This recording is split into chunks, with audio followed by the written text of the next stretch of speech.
Ayah sudah datang. Bab 568.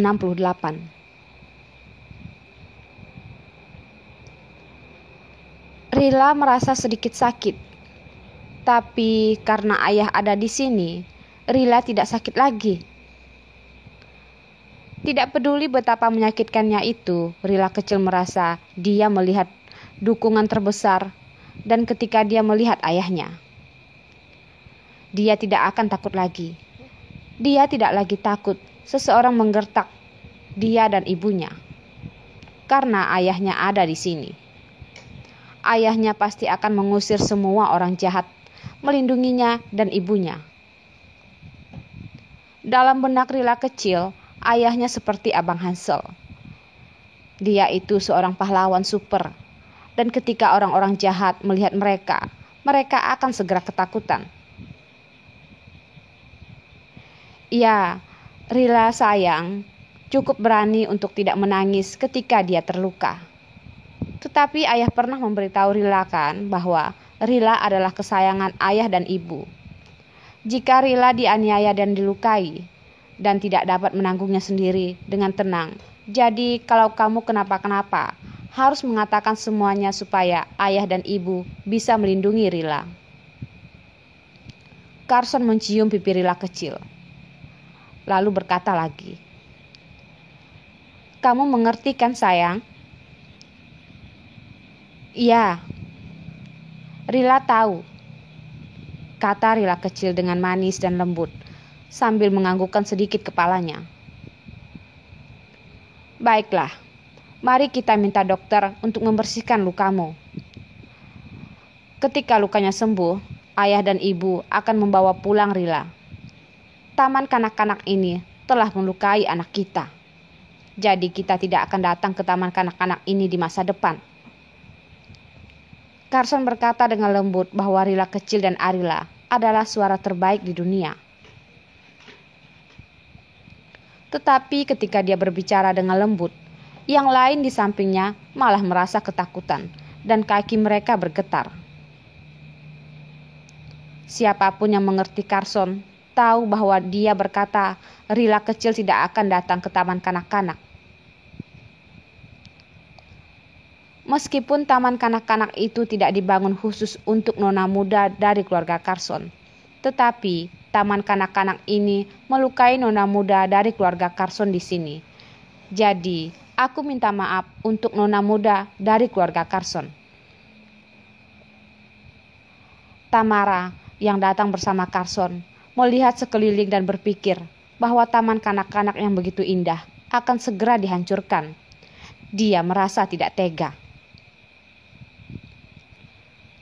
Melihat sekeliling taman kanak-kanak, matanya tertuju pada pria paruh baya yang baru saja menjadi bisu. Mengapa pria ini masih sangat bingung ketika dia telah menjadi pejabat selama bertahun-tahun? Tidak heran, mereka telah menjadi wakil direktur Biro Pendidikan Kota Pasirbumi selama bertahun-tahun. Satu demi satu, mereka mungkin masih ada hubungannya dengan kebodohannya, jika bukan gilirannya untuk berada di posisi yang tepat. Dan dia tidak memikirkannya. Ini adalah TK organ kota distrik militer Pasirbumi. Anak-anak yang datang ke sini, serendah apa jabatannya? Mereka tidak tahu identitas masing-masing, jadi mereka mulai membodohi diri sendiri. Sayang sekali untuk hal lama ini. Posisi ini selama lebih dari 20 tahun tidak dapat diselamatkan. Dan dia tidak tahu harus jatuh kemana di masa depan. Dia memprovokasi orang-orang yang tidak baik. Tetapi mereka memprovokasi dua harta karun yang paling penting bagi Direktur Carson. Selama bertahun-tahun, Direktur Carson mereka merawat putrinya sendiri dan dia yang merasakan sakit. Ketika pria parubaya itu melihat Direktur Carson mereka itu datang, dia sudah ketakutan, kakinya gemetaran. Melihat ini, dia pikir dia hampir ketakutan untuk membasahi celananya. Dia mungkin bermimpi dan tidak berpikir bahwa orang yang mereka provokasi adalah keluarga dari grup SS. Menyalahkan Direktur Carson mereka yang rendah hati, yang tidak pernah membiarkan istri dan anak-anaknya muncul di depan publik. Direktur Carson sering muncul di depan televisi selama 3 tahun ketika istrinya menghilang, dan dia tidak pernah menerima wawancara setelah istrinya kembali. Jadi ada banyak orang yang tidak mengenalnya, tetapi sedikit yang mengenal Arila dan Rila kecil. Direktur Carson, pria parubaya itu begitu ketakutan sehingga dia meminta maaf. Tetapi dia baru saja membuka mulutnya. Dia sendiri menggigit lidahnya. Lihat, ini Direktur Carson mereka. Biasanya, Direktur Carson memandang mereka dengan dingin dan masa bodoh. Dan yang menyebabkan masalah kepada Direktur Carson, dia akan membiarkannya mati tanpa mengetahui. Wakil kepala, aku akan memberimu 2 menit untuk keluar dari sini bersama keluargamu. Tamara berdiri tepat waktu untuk berbicara. Orang dengan status ini tidak memenuhi syarat untuk berbicara dengan Direktur Carson secara pribadi. Dan Direktur Carson mereka hanya memiliki seorang istri dan anak semata wayangnya. Di mana harus melihat orang lain? Kemana harus mendengar orang lain? Tuan Carson? Maaf, Tuan Carson. Pria parubaya itu sangat ketakutan, sehingga kakinya lunak. Dia berlutut di tanah dengan suara keras memanggil Carson. Itu karena dia gagal mengenali orang hebat. Itu karena dia pikir dialah yang paling hebat. Mengetahui bahwa kota Pasir Bumi adalah tempat di mana 2 gunung tidak pernah bisa dilintasi, dia belum menyadari bahwa dia harus berhati-hati.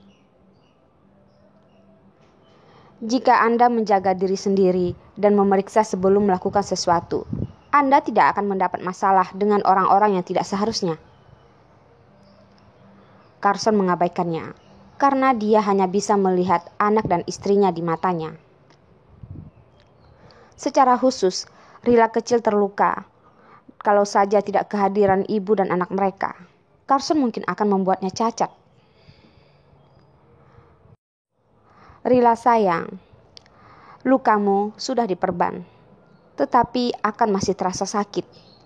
Jadi kita harus lebih berhati-hati ya sayang. Suara Carson lembut dan menyenangkan. Semakin lembut suaranya, semakin mengerikan suaranya itu bagi orang lain.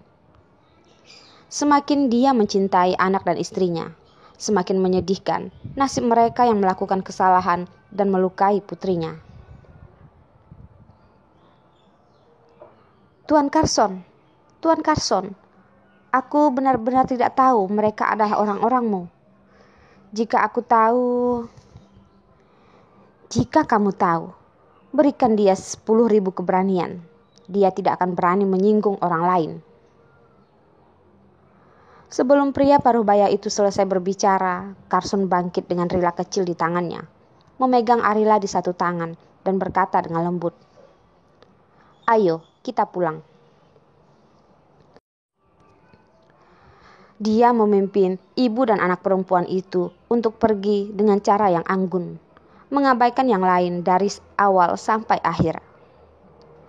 Tentu saja, bukan karena dia tidak berurusan dengan orang-orang itu, tetapi staf bawahannya tahu bagaimana cara menghadapi mereka.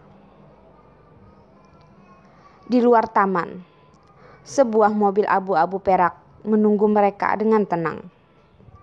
Setelah naik ke dalam mobil, supir Gunawan menoleh ke belakang dan berkata, "Nona kecil, apa yang terjadi hari ini?"